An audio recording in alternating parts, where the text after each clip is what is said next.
Koperasi Jasa Komunitas Desa Indonesia. Kode Indonesia. Membangun desa dengan berkooperasi sebenarnya. Terima kasih, Cah Hitom. Mohon izin saya akan share screen. Oke. Selamat datang di modul pelatihan Kode Indonesia yang terkait dengan personal finance ya, untuk Desa Institut. Tak kenal maka tak sayang, maka saya mohon izin untuk bisa memperkenalkan diri. Yang pertama, nama saya Yudi Cahyadipura. Saya asli dari Tasikmalaya. Untuk latar belakang pendidikan, saya menghabiskan atau menyelesaikan program sarjana di Universitas Siliwangi, Tasikmalaya, kemudian studi lanjut program Magister Manajemen di PPM School of Management Jakarta. Dan untuk saat ini saya aktif bekerja di Pacific Broadband Satellite Group, berkantor di Singapura. Kemudian selain itu saya juga ada perusahaan konsultan namanya Garda Dana Pranata, dan juga Caldera. Caldera ini Career Learning Development Research and Assessment. Ini adalah program yang memang mencoba disinergikan dengan semua pihak di Indonesia terkait dengan pengembangan dan pembangunan SDM.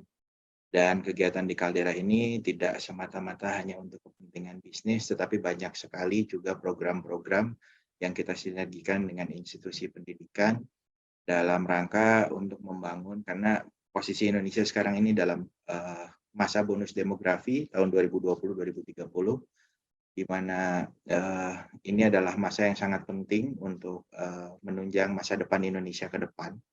Dan dari data yang kami dapatkan bahwa di periode 2020-2030 ini akan ada sekitar 3-8 juta lulusan S1 baru per tahun. Jadi di rentang waktu ini usia produktif di Indonesia akan menjadi generasi yang mayoritas dibanding usia yang non-produktif. Oleh karena itu kami ingin sedikit banyak memberikan sumbangsih untuk membangun SDM di Indonesia agar mungkin masa depan Indonesia bisa jauh lebih baik lagi, walaupun sekecil mungkin, tapi inilah mungkin peran yang dihadirkan oleh Caldera Indonesia. Selain itu saya juga menjabat sebagai Ketua Bidang Usaha di Koperasi Desa Indonesia atau Kode Indonesia. Berikut adalah saya tercatat sebagai Associate Trainer di Tempo Komunitas, Certifi Channel, ASEAN Proud, dan beberapa lembaga lain. Dan pengalaman pekerjaan saya relatif cukup sering berpindah dari satu tempat ke tempat lain. Tidak ada tujuan lain selain ingin belajar lebih banyak lagi. Jadi kebiasaan yang biasa saya bangun adalah ketika saya sudah bisa tidur siang di pekerjaan saya sehari-hari, itu biasanya saya berpindah. Kenapa seperti itu? Karena saya berprinsip bahwa dalam keseharian baik itu kemampuan atau pengetahuan harus ada hal-hal yang baru yang harus saya pelajari. Oleh karena itu, saya memulai karir di usia 18 tahun, mau masuk ke 19 tahun, saya masuk di operator terbesar salah satu operator seluler terbesar di Indonesia, sampai 2,5 tahun kemudian, dan membangun usaha bersama rekan-rekan saya, berupa Biro Perjalanan Wisata, dan setelah lulus S1, saya masuk ke perbankan. Materi hari ini, materi dan modul ini akan membahas mengenai pengalaman saya di perbankan, terutama dalam pengelolaan keuangan keluarga, karena banyak sekali yang terkendala dan bermasalah di situ. Di perbankan saya menghabiskan waktu hampir 8 tahun, kemudian pertamanya di Bank Bukopin, kemudian ke UOB, OCBC, NISP, dan terakhir Consumer Sales Manager BNI Syariah. Dan setelah itu saya hijrah ke Jakarta menjadi trainer dan konsultan di Mesa Consulting. Dan setahun kemudian saya masuk lagi ke operator, saya masuk ke Indosat. Di Indosat kurang lebih 4,5 tahun, masuk ke Jarum Group, dan juga masuk lagi ke industri satelit di Pacific Satellite Nusantara, sampai terakhir saya di-hire oleh perusahaan Singapura sampai hari ini. Oke, dalam modul ini kita akan membicarakan mengenai pengelolaan keuangan dan bisnis keluarga. Apa saja yang akan kita bicarakan di sini, itu lebih kepada bagaimana cara kita mengelola keuangan dan mungkin indikator-indikator yang bisa kita coba gunakan dan aplikasikan dalam kehidupan kita sehari-hari. Karena mayoritas ternyata permasalahan keluarga itu rata-rata ujung-ujungnya karena masalah ekonomi, keuangan, dan keluarga. Dan juga di akhir sesi kita akan mencoba berbicara mengenai bagaimana kita mengelola pinjamannya. Sehingga juga hal ini dengan sekarang maraknya pinjaman online, dan kita juga dengar di media bahwa banyak sekali yang bermasalah sampai ada yang memutuskan untuk mengakhiri hidupnya karena terjerat utang dan lain sebagainya. Mudah-mudahan para peserta di pelatihan kali ini bisa lebih mengenali diri dan mengelola keuangan serta mengelola utangnya agar bisa memanfaatkannya dengan baik. Oke, secara garis besar, ketika kita bicara pengelolaan keuangan, saya akan membawa kepada ini adalah wealth management architecture atau arsitektur bagaimana cara kita mengelola kekayaan atau aset yang kita miliki. Karena ternyata di 3 pilar ini banyak sekali kendala dan cerita-cerita yang kita dapat di kehidupan sehari-hari, masalah itu sering terjadi di situ. Apa saja 3 pilar yang harus kita jalankan dalam rangka mengelola kekayaan yang kita miliki? Pilar pertama adalah wealth protection and preservation, atau bagaimana caranya kita melindungi aset yang kita miliki saat ini agar bisa tetap. Nah, di pilar pertama ini kita biasanya berbicara mengenai asuransi, perlindungan, dan lain sebagainya. Hal ini dimaksudkan agar aset yang kita miliki tidak hilang begitu saja. Kemudian setelah pilar pertama, kita akan berbicara mengenai pilar kedua, yaitu wealth growth and accumulation. Di sini kita bicara bisnis, investasi. Di sini juga kita bicara bagaimana cara kita mengembangkan aset kita, instrumen investasi yang tepat seperti apa, saham itu seperti apa, kemudian instrumen-instrumen investasi yang lain yang memungkinkan aset kita bisa bertumbuh. Karena di pilar 2 itu kita bicara tentang wealth growth and accumulation. Kemudian, nah ini di pilar ketiga. Ini seringkali tidak kita sadari, tetapi dalam prakteknya sering juga menjadi masalah. Di sini adalah wealth distribution and transition. Bagaimana kita mendistribusikan kekayaan kita atau aset kita untuk bisa disampaikan atau dijalankan di generasi penerus.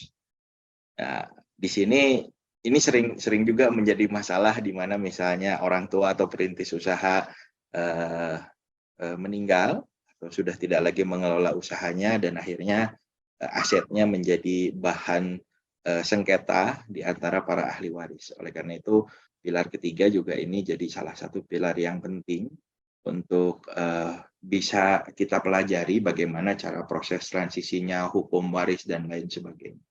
Nah, lalu pada modul kali ini kita akan berbicara di mana kita akan berbicara lebih kepada pengelolaan keuangan keluarga. Mungkin ini akan mencakup pilar 1 dan pilar 2. Tapi kita tidak membahas pilar ketiga di modul ini. Mengapa? Karena ini perlu modul lanjutan untuk membahas yang pilar ketiga. Baik, kita lanjutkan. Nah, mengapa orang gagal dalam pengelolaan kekayaan atau keuangan mereka? Jadi di sini biasanya yang paling utama adalah miskinnya manajemen utang.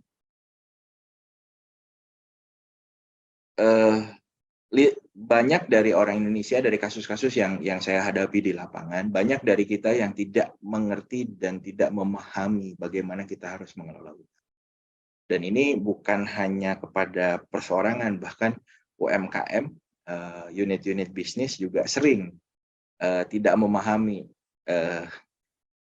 utang mana yang harus saya pakai untuk ketentuan tertentu. Karena dalam proses utang, itu ada beberapa hal yang juga harus kita amati, yang harus kita pelajari.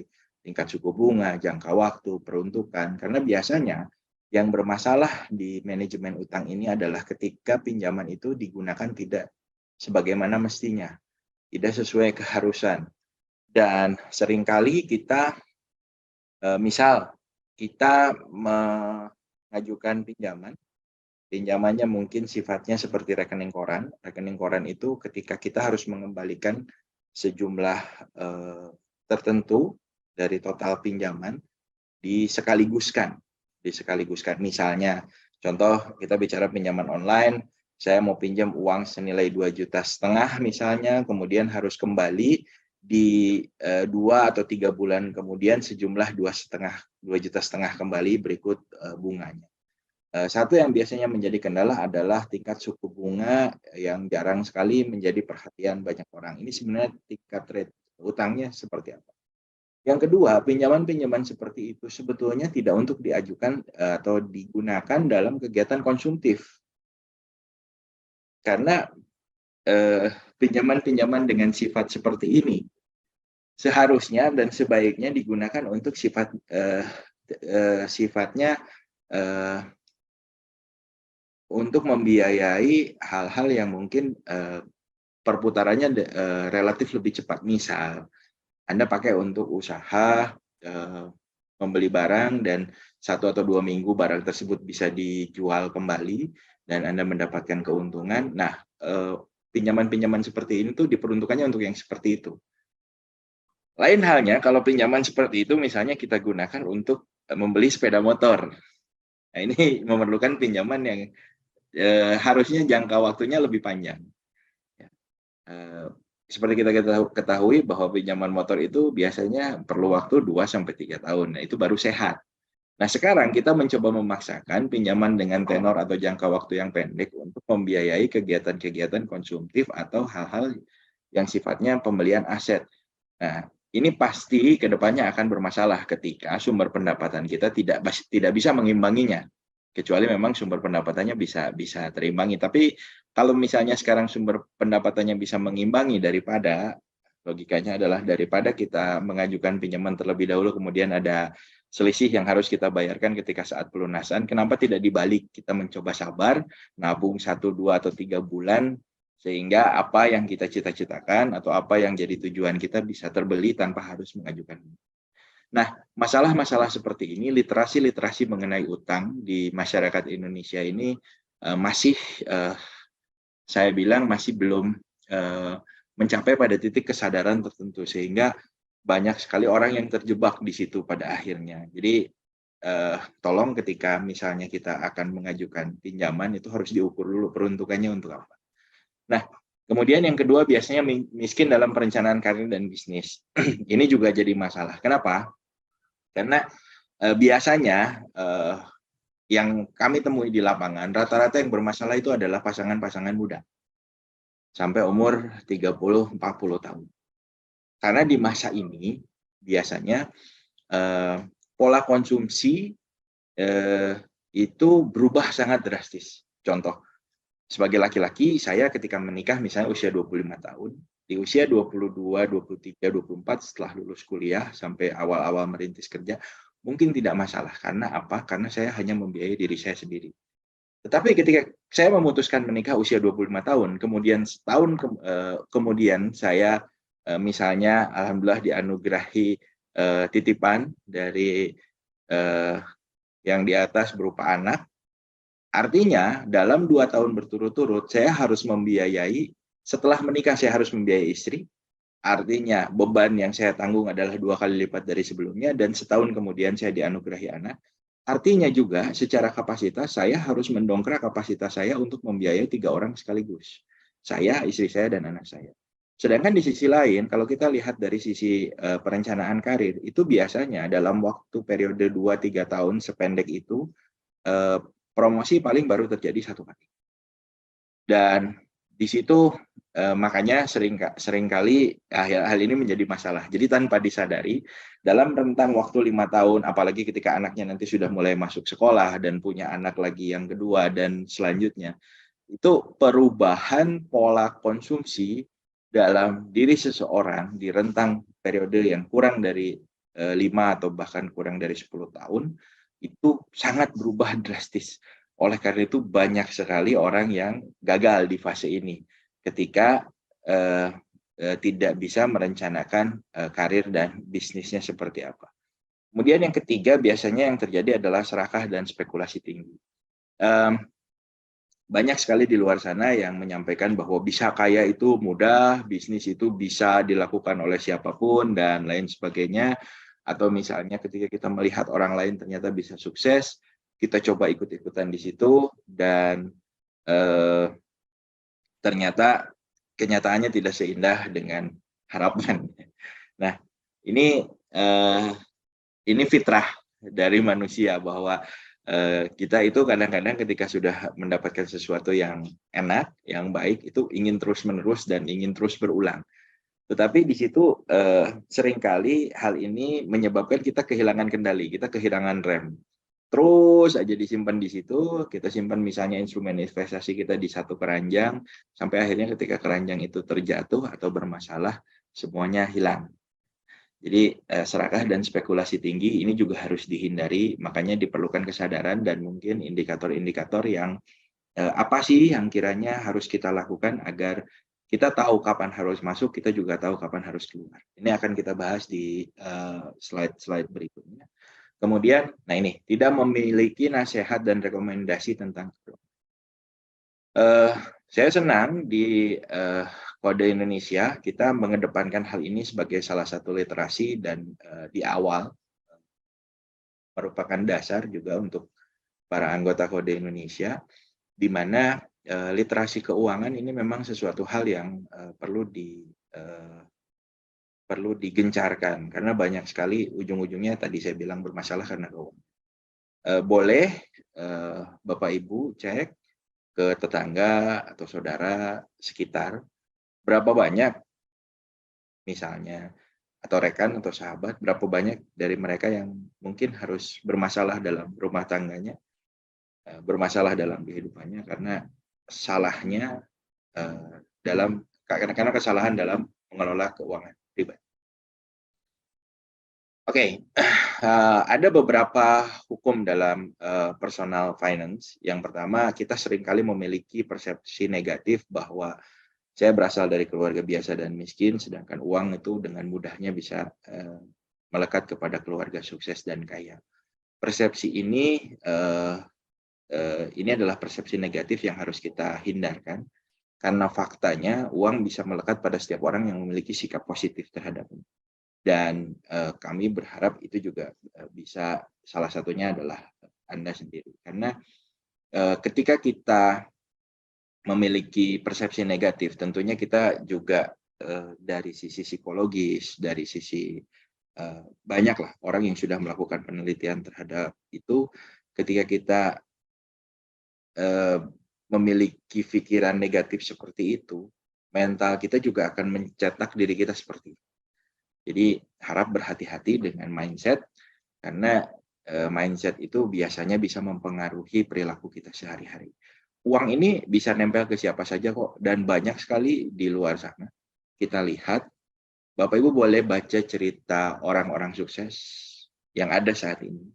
Itu biasanya rata-rata dari mereka adalah yang bisa bangkit dari keterpurukan, bahkan bisa bangkit dari segala keterbatasan yang ada. Justru malah beberapa orang yang saya kenal itu dulunya adalah keluarga yang luar biasa, kasarnya ada yang hartanya 7 turunan juga nggak bakalan habis gitu ya. Tapi ternyata saat ini keadaannya biasa-biasa saja, bahkan mungkin keadaan kita saat ini bisa jauh lebih baik dari mereka dibanding misalnya masa sekolah dulu, ternyata mereka difasilitasi oleh orang tuanya dengan berbagai macam kemudahan, tapi itu juga tidak menyebabkan mereka memiliki literasi yang kaya tentang pengelolaan keuangan. Sampai akhirnya mismanagement dan akhirnya terjatuh. Tetapi biasanya orang yang mulai dari bawah nih, biasanya lebih sadar, lebih aware, mentalnya juga lebih kuat, sehingga saat ini bisa jadi bisa bisa jauh lebih sukses. Jadi sukses itu milik siapa aja, dan uang itu juga bisa menempel ke siapapun yang mengerti tentang karakter uang. Kemudian gaji dan pendapatan saya terlalu kecil untuk dapat ditabung. Boro-boro nabung, hidup aja sulit. Ini persepsi negatif yang kedua yang harus dihindari. Karena menabung itu adalah artinya kita membayar diri sendiri untuk mempersiapkan segala sesuatu atau mengantisipasi segala sesuatu yang bisa terjadi di kemudian hari. Dan tidak ada penghasilan yang terlalu sedikit untuk seseorang agar dapat ditabung. Ini adalah persepsi positif yang harus kita bangun. Ya. Saya punya contoh kasus, di sini ada Amir yang memiliki gaji sebesar 1 juta sebulan, namun dapat menabung sebesar 50.000 sebulan. Atau ada Budi yang memiliki gaji sebesar 2 juta sebulan, tetapi tidak dapat menabung sama sekali. Mana yang lebih baik? Tentunya orang yang bisa menyisihkan uang itu akan jauh lebih baik, meskipun penghasilannya lebih kecil. Kenapa? Karena dengan adanya tabungan, kita bisa mentransisikan ke depannya, kita sudah bisa membangun aset kita, tidak dihabiskan semuanya untuk konsumsi, dan pada akhirnya ketika aset sudah terkumpul, kita bisa bicara tadi, pilar yang kedua, wealth growth and accumulation. Kira-kira nyimpan uangnya di mana nih? Agar nilai investasinya bisa jauh lebih produktif dan jauh lebih efektif. Mengenai hal itu, dan mengenai proses investasi, banyak orang yang menyatakan bahwa menabung di emas itu adalah investasi. Saya tidak sepakat dengan itu, karena dengan kita menyimpan di emas itu hanya akan melakukan, bukannya tidak baik, itu sangat baik untuk melindungi aset kita. Jadi saya sepakatnya dengan kita menyimpan uang dalam bentuk emas, itu masuknya tadi di pilar pertama, kita melindungi aset kita untuk ke depan. Karena ini sudah terbukti dari sejak zaman dulu bahwa nilai emas itu relatif stabil terhadap nilai tukarnya terhadap aset, terhadap aset lain. Sehingga emas itu bukan instrumen investasi, tapi emas itu adalah instrumen perlindungan. Nah, tetapi untuk penyisihan tabungan ini sekali lagi bukan berapa besar penghasilan, tetapi yang paling penting adalah berapa besar setiap bulan kita dapat menabung. Di sini nanti di slide berikutnya saya akan menyampaikan dan memperlihatkan kepada para peserta sekalian bagaimana keajaiban menabung dan menyimpan aset. Kita hanya bicara tabungan di sini, belum lagi kalau kita simpan dalam instrumen-instrumen lain yang misalnya bagi hasil dan juga imbal baliknya bisa jauh lebih besar. Dan di sini saya pribadi berpendapat bahwa keuntungan itu tidak melulu dalam bentuk rupiah atau balik lagi dalam bentuk aset, aset yang real ya, tangible aset. Tapi bisa juga itu kembali dalam bentuk intangible asset. Misalnya dengan nama baik, dengan reputasi, itu adalah seringkali kita tidak menyadari bahwa itu adalah sebenarnya aset berharga yang kita miliki dalam keseharian. Jadi aset itu balik lagi bukan cuma materi. Ini perspektif yang saya miliki sampai saat ini. Kemudian ada 11 langkah berdamai dengan uang. Sini yang pertama ada hidup sesuai kemampuan dan hidup di bawah kemampuan. Mana kira-kira yang lebih baik? Seringkali kita beranggapan bahwa hidup sesuai kemampuan itu jauh lebih baik. Tetapi tolong dicermati sekali lagi kalimatnya di sini bahwa akan jauh lebih baik jika kita hidup di bawah kemampuan. Ya. Jadi kemampuan, kalau misalnya kita juga harus coba mengukur kemampuan kita sebenarnya seperti apa. Misalnya gaji saya 2 juta rupiah. Sehingga saya memiliki kemampuan untuk konsumsi atau belanja bulanan senilai 1 juta rupiah setiap bulan. 1 juta lagi saya alokasikan untuk kebutuhan yang lain. Apakah sebaiknya 1 juta itu saya habiskan, atau ketika saya ternyata bisa melakukan penghematan, oh ya udahlah, saya mencoba ngelola keuangan saya agar bisa digunakan ke hal lain yang jauh lebih bermanfaat.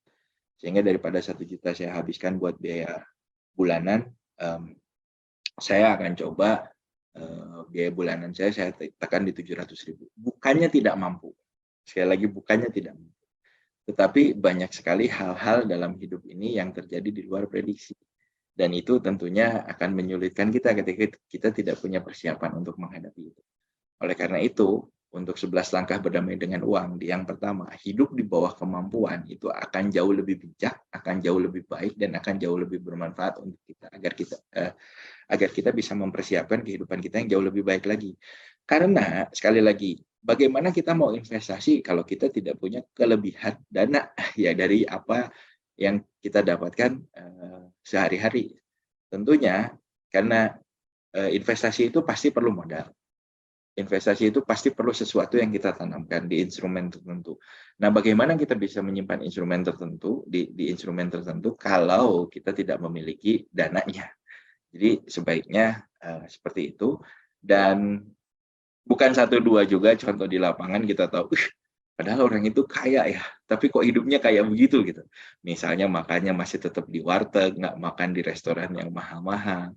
Sering kali orang-orang sukses yang kita temui di sekeliling kita sehari-hari, itu melakukan hal-hal seperti itu. Kenapa? Karena mereka ternyata menempatkan prinsip hidup di bawah kemampuan.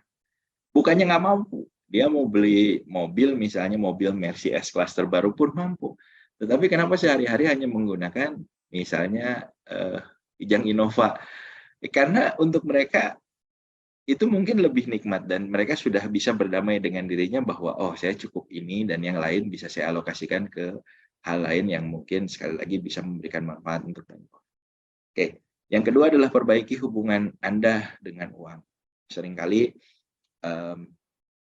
ini juga jadi masalah bahwa uang ini memiliki karakter detailnya akan kita bahas di slide selanjutnya. Tetapi intinya hubungan dengan uang termasuk tadi pengelolaan keuangan, pengelolaan utang dan lain sebagainya, dan tentunya modul kali ini juga dalam rangka kita mencoba mengenali karakteristik uang agar bisa memperbaiki hubungan kita dengan. Nah, ini yang ketiga, bekerja sama dan libatkan pasangan Anda. Jadi salah kalau dalam pengelolaan keuangan keluarga kita tidak melibatkan pasangan. Saya mengalami ini dan akhirnya berantakan, ya, karena kita tidak memiliki komitmen. Seringkali ya ada bahasa memang tidak salah juga kalau kita misalnya, terutama yang bapak-bapak nih kali ada istilah uang lanang ya, atau uang jalu kalau bahasa Sunda, duit jaluna. Tidak ada salahnya, tetapi karena ini berkaitan dengan keluarga, kita juga memiliki pasangan masing-masing, tentunya jika ini didiskusikan dengan pasangan akan jauh lebih baik. Sehingga kita bisa mendapatkan total komitmen dari pasangan. Dan saya pernah juga menangani konsultansi dari rekan-rekan yang bermasalah dengan keuangan. Rata-rata tidak terbuka memang dengan pasangannya.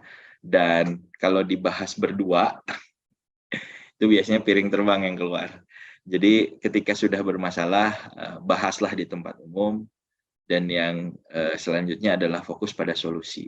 Jangan seringkali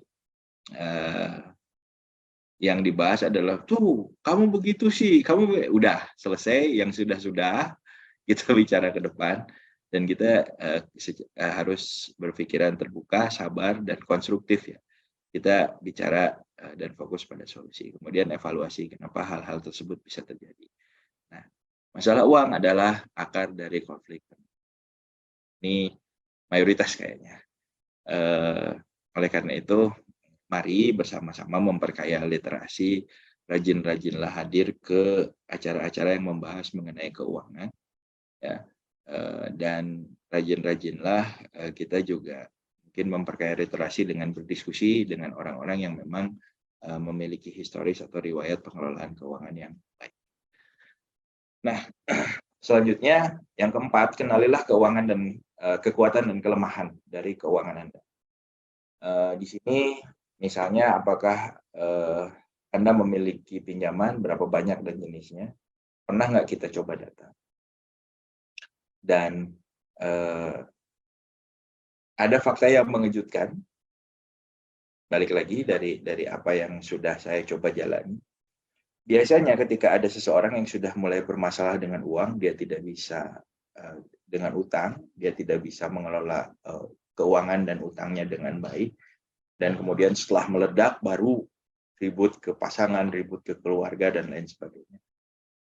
Biasanya yang kami temui di lapangan adalah, misal, kamu sebenarnya masalahnya berapa sih? Oh, saya punya utang. Berapa? 50 juta. Oke.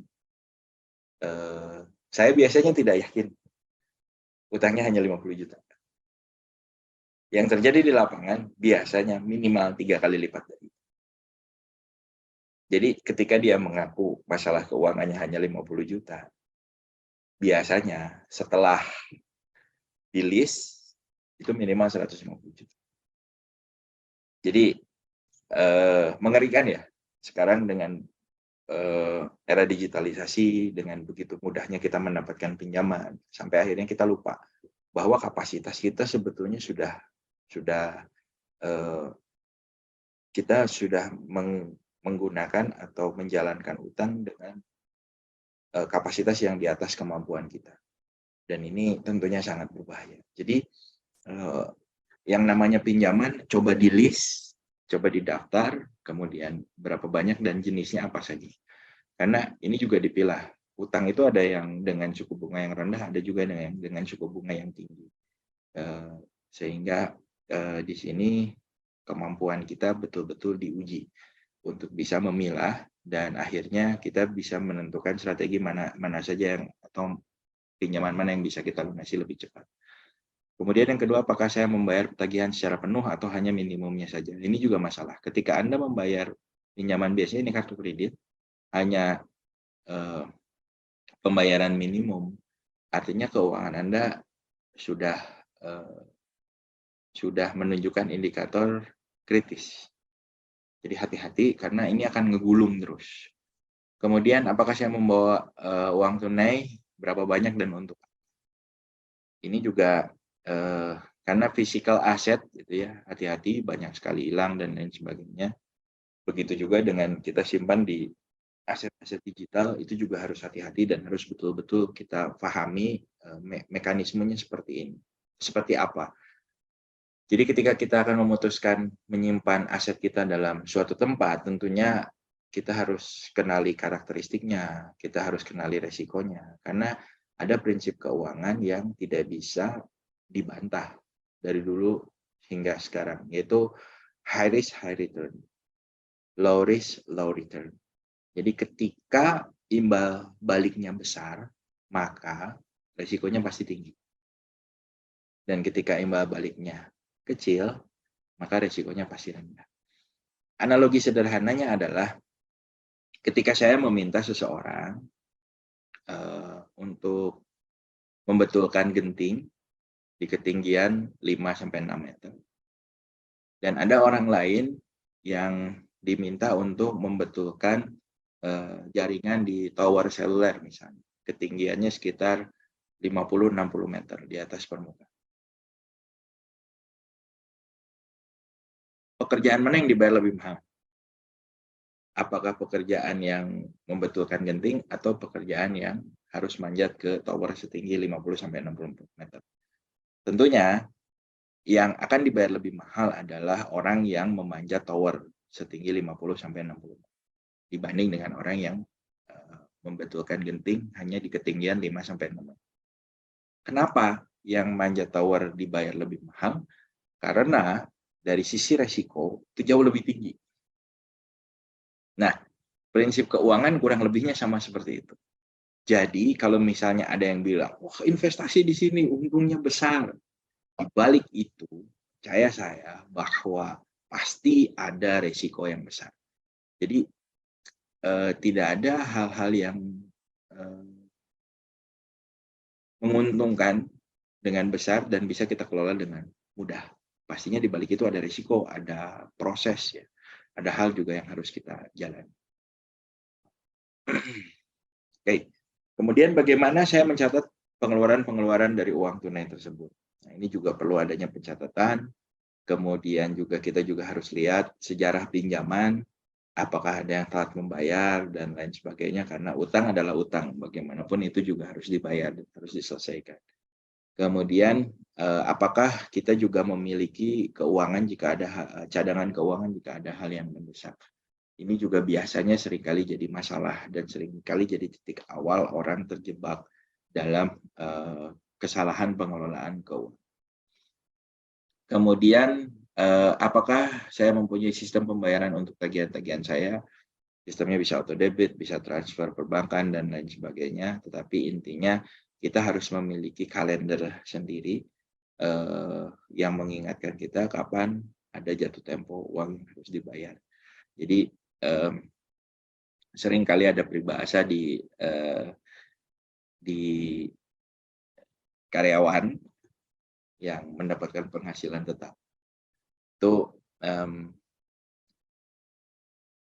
mereka bilang bahwa penghasilan saya 5, setelah tanggal 5, karena tidak di-manage dengan baik agar itu semua bisa lebih tertata, lebih rapi, sehingga hidup kita juga bisa jauh lebih tenang.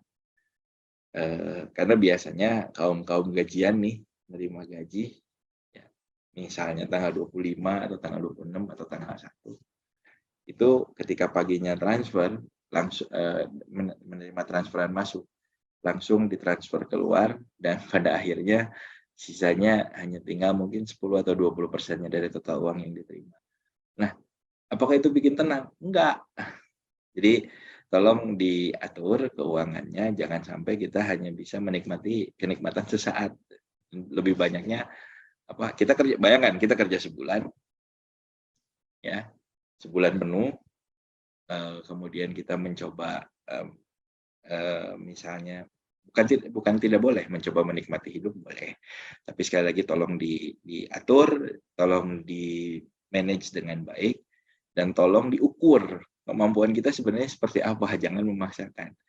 Kemudian dari hasil kerja kita sebulan kita mendapatkan gaji, tapi ternyata gaji kita hanya lewat, dan dalam satu hari sisanya itu tidak lagi signifikan, tidak banyak ternyata hal yang kita lakukan. Karena ingat, ketika kita berhutang, artinya kita menggadaikan pendapatan masa depan kita. Sekali lagi, ketika kita mengajukan utangan, artinya kita menggadaikan pendapatan masa depan kita. Nah, apakah kita rela seperti itu? Nah, balik lagi ke pribadi kita masing-masing. Sekiranya memang sanggup dengan segala tekanan yang mungkin timbul di kemudian hari, silakan. Tapi kalau tidak, tolong pergunakan uang itu dengan cara bijak. Kemudian, apakah saya menyimpan semua bon-bon belanjaan saya? Itu saya lakukan. Jadi saya betul-betul biasanya nota-nota itu saya kasihkan ke istri, sehingga istri saya tahu, oh bulan ini kita belanja untuk fashion berapa, kita belanja untuk kebutuhan pokok berapa, kita keluarkan uang untuk pembiayaan sekolah anak-anak kami berapa, dan lain sebagainya. Dan itu bisa tadi ya, libatkan pasangan agar kita bisa berdiskusi, oh ternyata bulan ini kita terlalu banyak nih. Karena kan masa sekarang ya, dikit-dikit healing. Nah, healing liburan itu emang nggak perlu uang. Perlu uang. Dari mana uangnya? Ya, sebisa mungkin kalau bisa dari simpanan yang kita kelola, bukan dari utangan. Karena kalau dari utangan berarti tadi kita menggadaikan pendapatan kita di masa depan, sehingga di tahun depan pasti kalau mau healing lagi pusing karena masih ada sisa yang harus kita bayar. Kemudian, apakah saya membeli makan siang di kantor atau membawa makanan dari rumah? Seringkali, untungnya ya masa pandemi kita dilatih seperti ini. Jadi ada hal positif yang juga bisa kita ambil.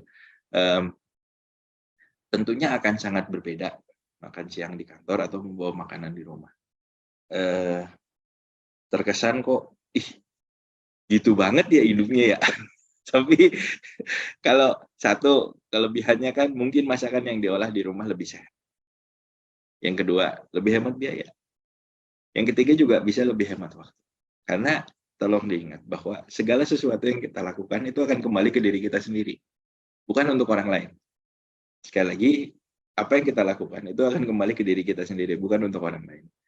Ya, kalau kita nyari gara-gara, ya wajar aja ke depannya kita akan pusing. Tapi kalau kita mencoba mawas diri, wajar juga ke depan kita mendapatkan balasan berupa ketenangan hidup. Pilihan ada di siapa? Pilihan ada di diri kita masing-masing, bukan di orang lain. Nah, kemudian ini, bagaimana saya memutuskan untuk membeli hal-hal besar seperti peralatan, perawatan rumah tangga, kursi, TV, kulkas, meja makan, mobil. Ini harus direncanakan baik-baik. Jangan sampai, wah, kebetulan nih saya lagi dapat proyek bulan ini, misalnya ada sampingan usaha dan lain sebagainya. Bisa nih buat DP mobil. Ya udah, tanpa berpikir panjang, saya DP mobil atau DP motor. Lupa bahwa penghasilannya itu tidak stabil setiap bulan di angka itu. Sehingga kesulitan untuk bayar cicilan. Akhirnya apa? Rugi 2 kali. Udah pusing mikirin cicilannya. Yang kedua adalah DP kita hangus. Kenapa? Karena kita tidak mampu melanjutkan angsuran sehingga asetnya harus dijual. Nah, ini juga harus dikelola dengan baik, harus dikelola dengan bijak. Nggak bisa kita tiba-tiba seperti itu. Seperti yang nggak seberapa. Misalnya, wah saya mau nyicil lemari Pak buat TV, murah kok Pak.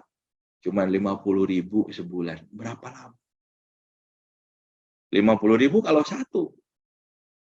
Kalau buat TV, buat meja TV, buat meja di dapur, buat kasur, dan lain sebagainya, semua dipakai kredit. Ujungnya tadi, penghasilan kita sebulan, gaji masuk, hanya lewat.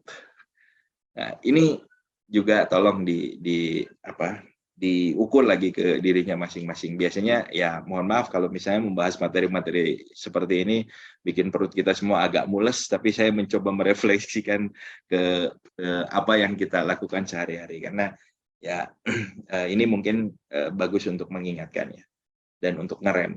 Kemudian berapa banyak pendapatan yang saya simpan setiap bulan? Sistem tabungan seperti apa yang digunakan? Jadi kalau sudah ada simpanan, baru kita bisa bicara mengenai investasinya.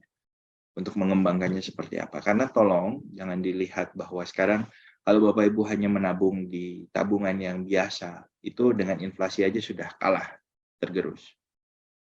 Contoh, yang paling gampang deh, ya dulu zaman saya kecil, ketika harga beras misalnya, harga beras dulu masih dapat Rp700.000 per kilo. Sekarang mungkin sudah di atas 10.000. Dan itu mungkin 20 tahun, ya kurang lebih 20 atau 25 tahun yang lalu. Berapa puluh kali lipat sudah naik.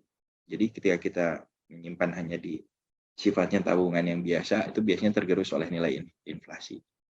Sehingga banyak sekali instrumen sebetulnya yang mudah saat ini, karena kita sudah banyak sekali alternatif, sehingga kita bisa memilih instrumen mana yang jauh lebih menguntungkan dan bisa mengimbangi tingkat inflasi sehingga aset kita tidak berkurang.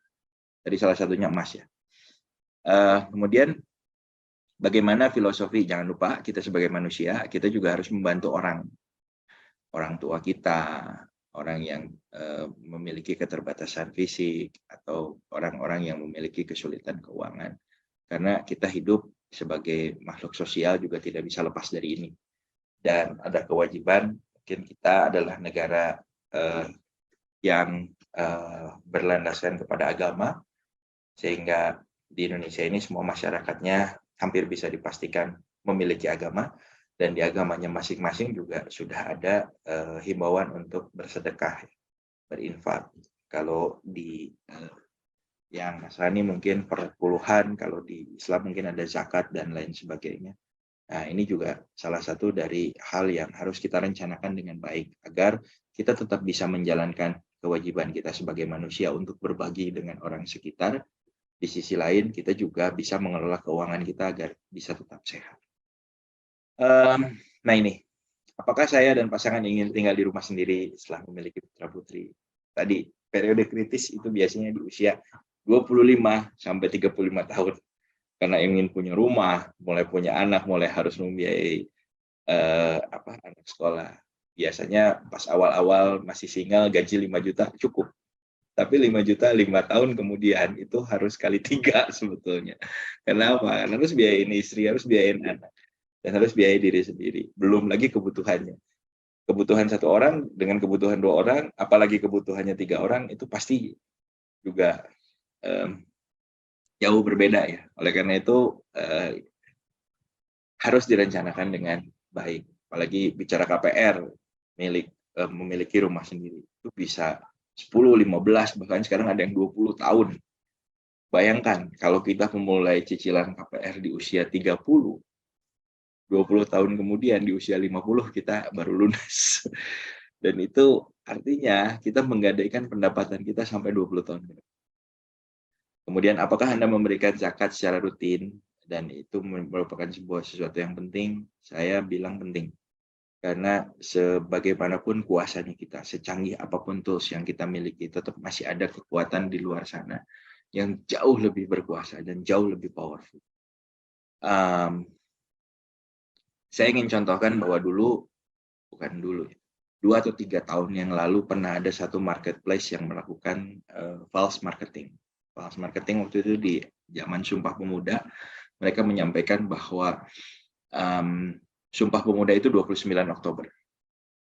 Dan akhirnya menunjukkan bahwa masyarakat Indonesia masih ingat dengan tanggal Sumpah Pemuda dan masih memiliki spirit kebangsaan. Memang sudah didesain sedemikian rupa sehingga mereka sudah mempersiapkan itu dengan baik, dan di setiap kota itu minimal ada 2 billboard besar untuk campaign ini. Luar biasa. Dan ini menghabiskan uang juga yang setahu saya itu tidak sedikit ya, dan direncanakan dengan matang. Dan pasti ini juga berdasarkan analisa yang sangat powerful. Saya yakin tidak mungkin ada kegiatan marketing semasif itu tanpa direncanakan dengan baik. Tapi apa yang terjadi? Pagi-pagi sampai jam 9 atau jam 10 itu viral bahwa ada false marketing dari si marketplace ini. Tapi kuasa Tuhan bicara lain.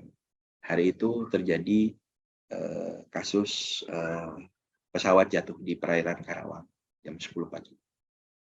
Sehingga yang tadinya sudah di-set, karena ini memang di-set akan viral, itu hanya kuat sampai jam 10 pagi. Dan hari itu semua berita pindah dan berfokus ke jatuhnya pesawat. Nah, jadi sepowerful apapun itu, sekuat apapun kita memiliki power dan kita merasa punya kuasa, ada sesuatu hal di luar sana yang ternyata masih sangat bisa menunjukkan dan sangat relevan bahwa Tuhan memiliki kuasa yang jauh lebih kuat dibanding apa yang kita miliki. Sehingga untuk hal-hal seperti ini tetap harus kita jalani. Sodako, zakat. Karena itu juga bisa memperpanjang silaturahmi, bisa memperkuat relasi, dan juga bisa menghindarkan kita dari hal-hal yang tidak baik. Kemudian selanjutnya adalah berapa besar hutang yang bisa saya tanggung dan masih merasa nyaman. Nah, ini meskipun sekali lagi sangat tidak mengenakan, tetapi kita harus mencoba mengukur diri. Berapa besar sih sebetulnya utang? Nggak nyaman. Saya yakinkan ini nggak nyaman. Tapi kita harus lakukan list.